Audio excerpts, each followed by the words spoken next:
Why are we here? Dear Lily, I have written you lots of letters and turned them into these talks about all sorts of things. In this final talk, I won't try to summarize or conclude. I will just jot down a few impressions of some of the things that seem to have emerged. Is our world an accident? Most people in the past, and many in the present, believe that the way in which things develop through time is laid down by God or the gods. God is a master craftsman, artist or mechanic, who designs an elaborate system. People argue that all this present complexity cannot be the result of pure accident. There must be a purpose behind it. If you believe this, it will solve many puzzles and make it easier to accept apparent chaos. Personally, I cannot see evidence for a human-like force behind creation, though I do accept that there is an extraordinary degree of orderliness. It seems to me likely that this is the result of basic biological and physical laws operating over millions of years. These lead to constant small variations, those that work, that improve the chances for the survival of plants and animals, including human animals, are retained. Add to this the nature of human beings, with their conscious experimentation, their cultural memory, and their desire to improve the world, and of course ability to make a hash of their attempts. And it is possible to account for how our world could have reached this point. In all of this, the many accidents, such as the shape of Cleopatra's nose, the wind that destroyed Kublai Khan's fleet off Japan, or the birth of Napoleon, have changed the world. On the other hand, there are deep forces and laws, the laws of population, economics, and politics, which I have told you about, which also operate alongside these one-off accidents. So we can see a mixture of chance, of unintended consequences, and comprehensible and more general laws. What are the interconnections? When we are faced with an immensely complex problem, it often helps to break it into manageable sub-problems and to solve these one at a time. So we study different topics at school: economics, biology, history, literature, physics, and so on. That is fine and necessary. After we have separated them, however, we also need to bring these bits back together again. To get very far in understanding our world, we need to see things in relation to each other. We cannot understand how our family system works without knowing how it fits with law, economics, religion and politics. We cannot understand population changes without knowing something about biology, economics, law and religion, and so it goes on. So while we study one particular subdiscipline or subject at a time, we need to be constantly aware of how each one fits into a larger picture. Why compare? You will have noted my frequent allusions to different parts of the world, particularly to the Nepalese village where I study and to Japan, which I frequently visit. To understand ourselves, we need to step back from our narrow, everyday world and get a wider perspective. One of the best ways to do this is to compare our world with the many other actual and possible worlds that exist and have existed. We can do this through travel, literal, physical travel, or the infinite forms of virtual travel available in books, films, television, and friendships with people from other cultures. Our own lives and systems very quickly become so familiar that we do not see them. Only when we look elsewhere and then back at ourselves do we notice the air we breathe and have for so long taken for granted. Much of our world is constructed artificially through history and invented culture. Yet because it is ours, we tend very quickly to see it as natural, the only sensible way to live. Are the English, and the Americans, of course, blind? This temptation to think that our world is natural and does not therefore need explaining is particularly strong if, like you and me, one is English. As islanders, we have been slightly cut off from foreign influences. We have lived in a corner of a continent and, as has been observed, people who live in corners always think they are special. Instead of this leading to our thinking we are odd, we have tended in our arrogance to think that our way is natural and does not need justification, and that everyone else is odd. There is supposedly an English newspaper headline: "Fog in the Channel, continent cut off." The very success of many things British or English in the last 200 years has increased this arrogance. Through luck, Britain gradually developed the largest empire on earth. Through this empire, it spread many of the basic ideas by which many people now live: industrial production, the scientific method, democratic politics, the simple family system,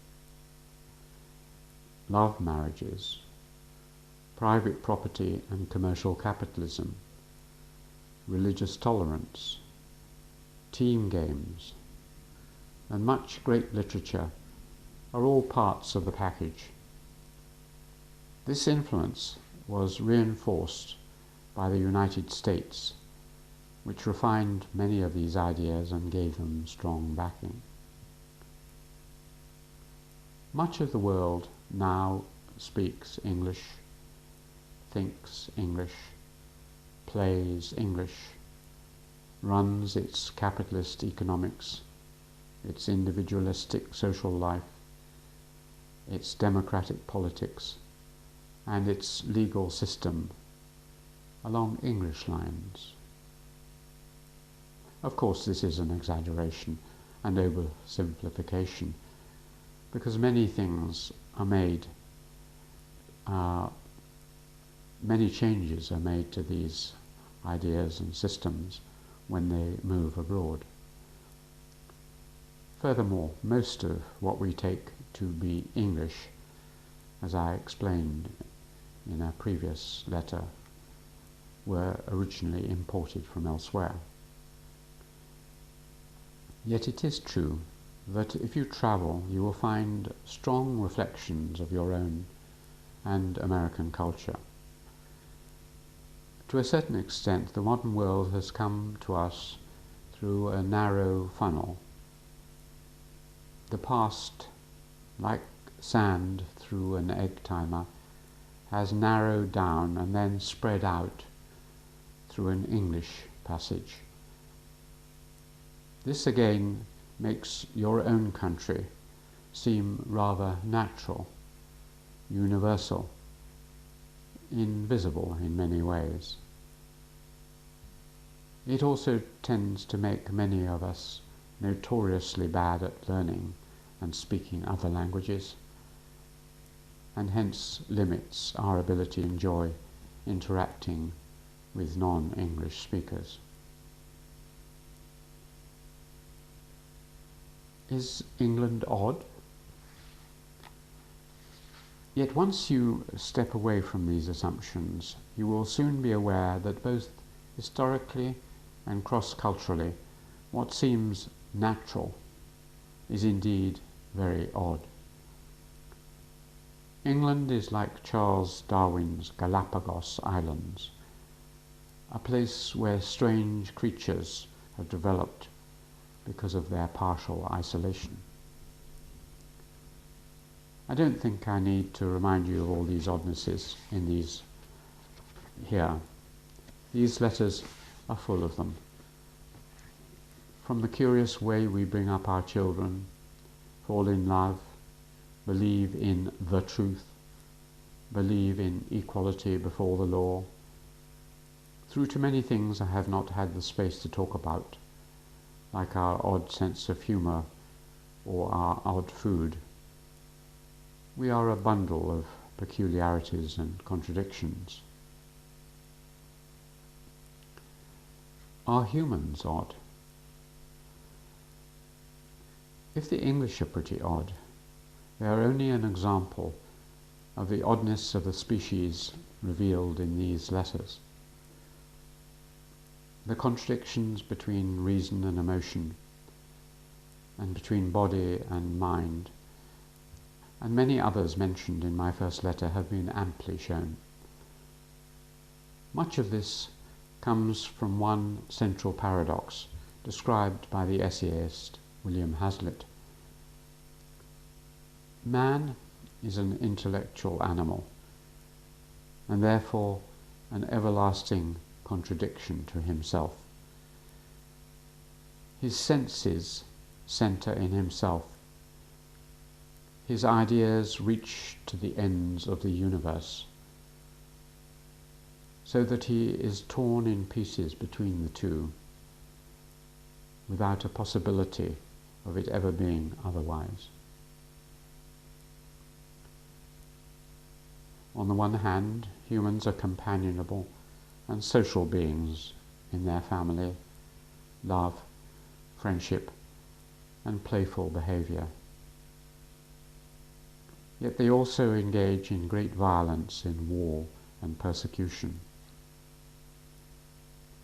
They desperately search for faith and knowledge and constructive understanding to build a better world.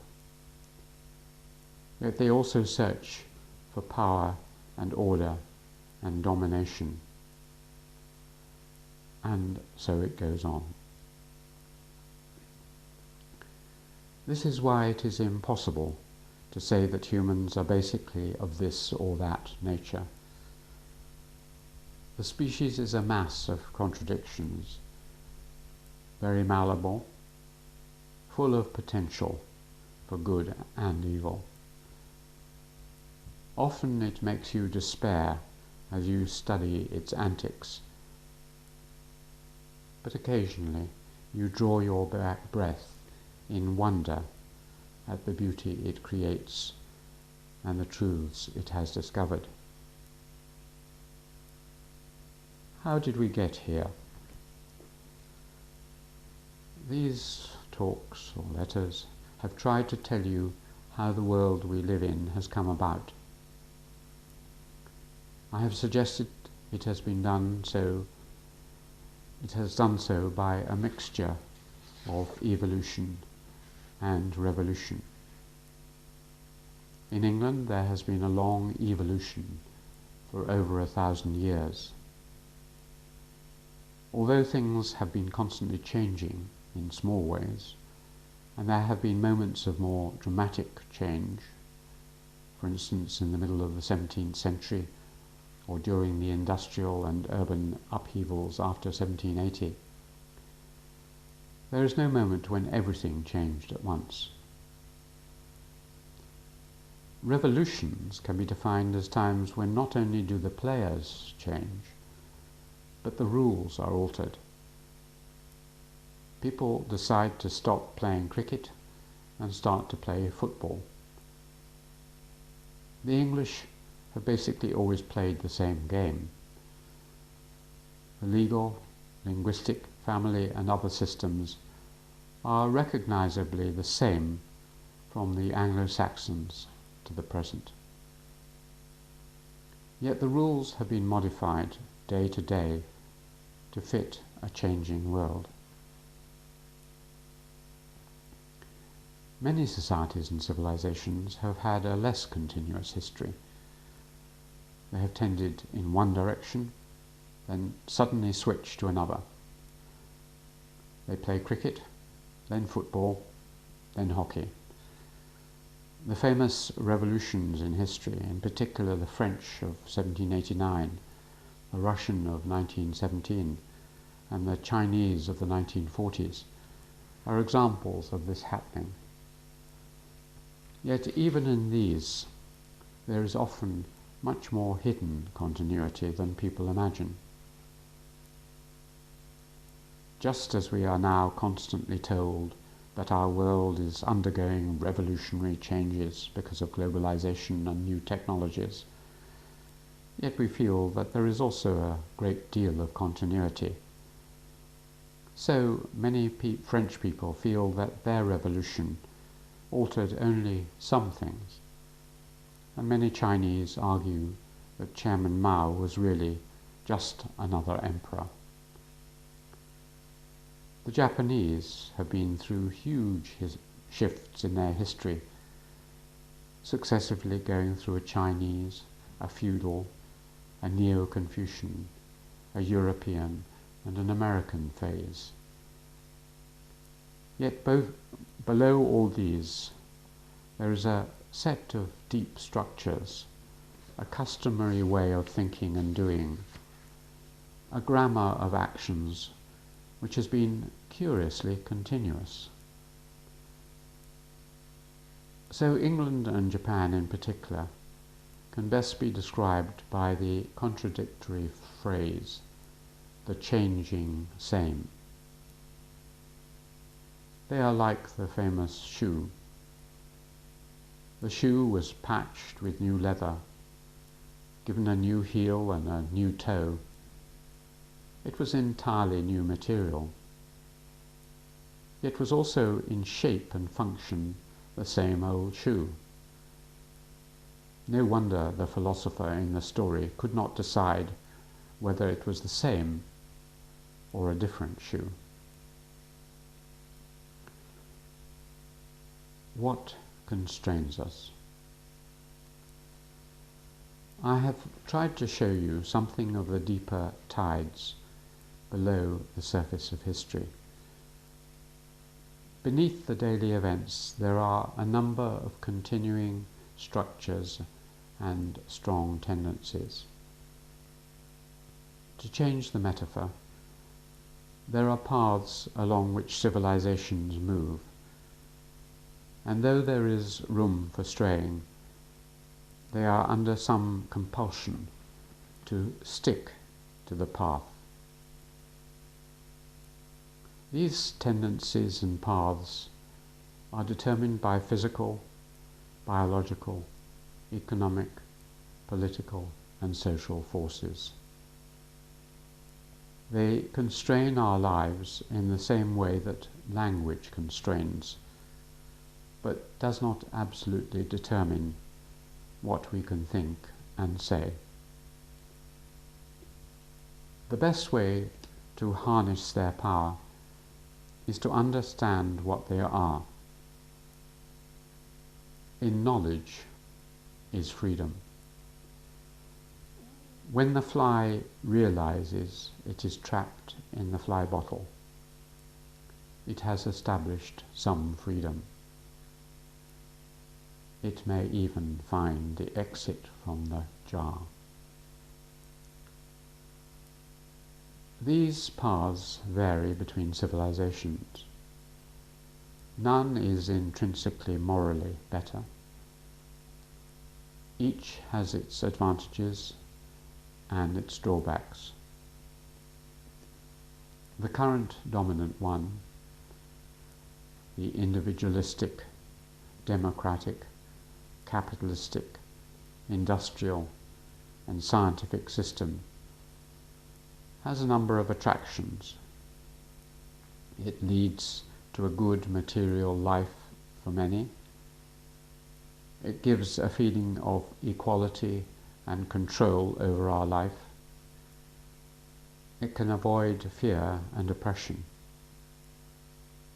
Many civilizations and the people who live in them are impressed by it. On the other hand, it has a lot of drawbacks. It can leave individuals lonely and confused. It often leads to a feeling of guilt and inadequacy. It puts a great burden on the individual. It promises equality, but can lead to gross inequalities. It can sap all real meaning from life, and in particular can turn work into boring drudgery. It creates ecological desolation and areas of the world filled with drugs and pornography. It is no surprise that even in the midst of its affluence and openness, many reject what it offers as empty pleasure-seeking. What is certain is that all creeds that promise an end to suffering and pain on this earth are deluding us. Buddhism perhaps has the best answer, suggesting that we can transcend the suffering. We are animals, competitive animals. We have survived through living off other species and each other. We can strive to make the world better, less cruel, less confused, less unfair. Yet to turn it back to an imagined paradise is impossible. Not least because there never was such a golden age. Attempts to make heaven on earth that we associate with attempts to make heaven on earth, however well-meaning, have usually ended up in the horrors that we associate with movements such as communism and fascism. They tend to lead to hell and not to paradise, because they are based on a totally unrealistic notion of what we are and how societies work. In the end, we can only accept our contradictory nature we can modestly seek to hurt our fellow humans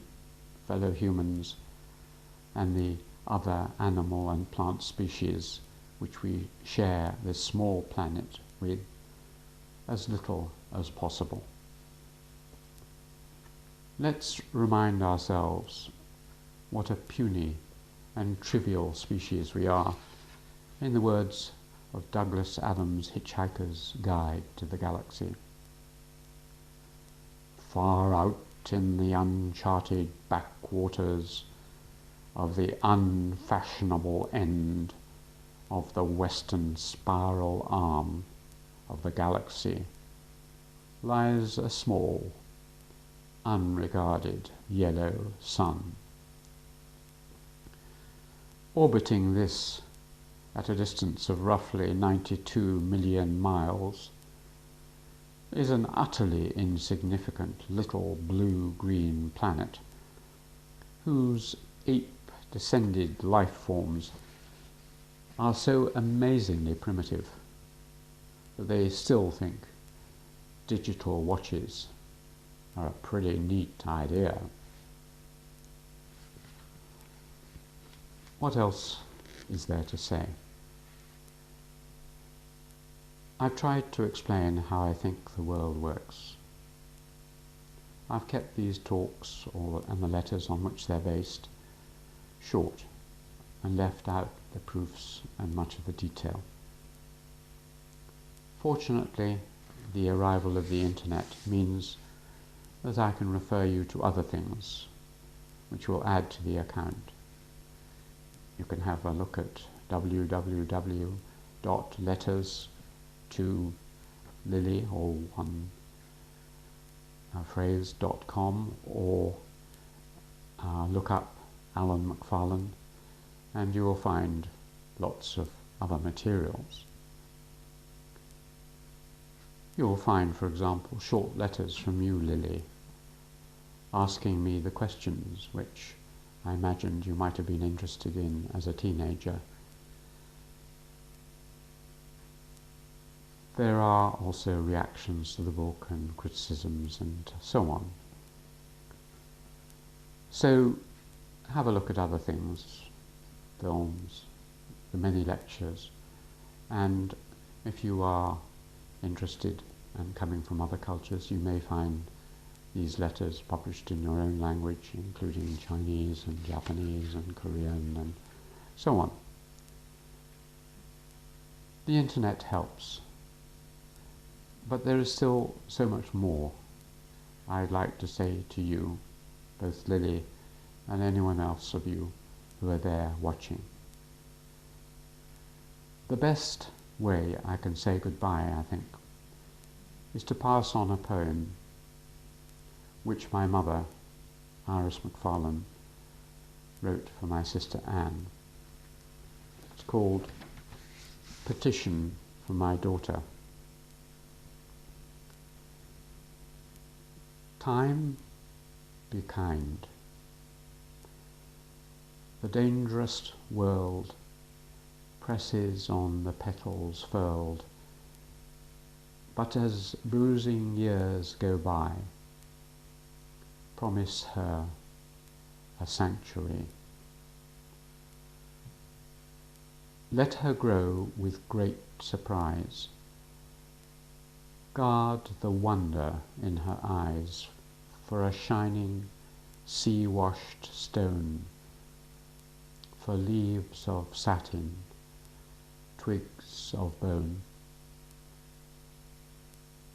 Trust her with your mysteries, butterflies and bark of trees. Woo her with your winds and grasses. Comfort her when summer passes. Give her body's flower grace into Galahad's embrace, that in peace she may discover man as friend and friend as lover. time be kind, be gentle. Teach her there are woods where naught can reach her.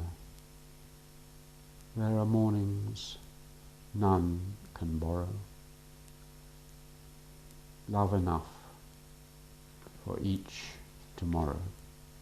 Thank you.